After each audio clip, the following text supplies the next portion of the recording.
पश्चिम विदर्भातल्या यवतमाळ जिल्ह्याची शेतकरी आत्महत्याग्रस्त जिल्हा ही कलंकित ओळख पुसण्याचे सगळे शासकीय दावे फोल ठरलेत।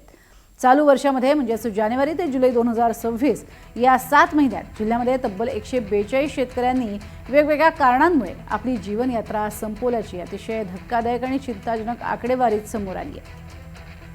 निसर्गाचा लहरीपणा, वाढता उत्पादन खर्च, कर्जबाजारीपणा आणि प्रशासकीय अटी नियम या दुष्टचक्रामध्ये अडकलेल्या हा बळीराजा पूर्णपणे हतबल झाल्याचं विदारक चित्र सध्या समोर आलंय।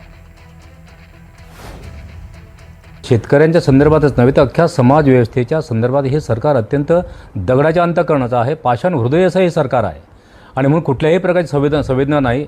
माझी विनंती आपल्याला ही आहे की जवळजवळ आता 150 शेतकऱ्यांच्या आत्महत्या झालेल्या आहे, 700 शेतकरी याच्यापूर्वी मरण पावलेले आहे। पुणे या 10-5 वर्षाचा आढावा जर घेतला तर 6664 आकडा जो बघतो तो अत्यंत भयावह आहे।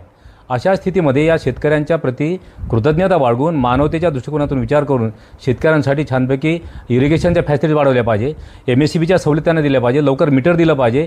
त्याच्यानंतर मजुरी प्रचंड मोठी वाढत आहे, सगळ्या प्रकारचे इन्सेक्टिसाइड आहे, खतं आहे, बियाणे आहे, महाग आहे, त्यातल्या त्यात बोगस बियाणं माझ्या शेतकरी बांधवाला दिलं जात आहे। अशा स्थितीमध्ये शेतकरी हा मुंगीपासून तर मंत्रालयाच्या सचिवापर्यंत सगळेच लोक त्याला खायला तयार असेल तर हा जगेल कसा?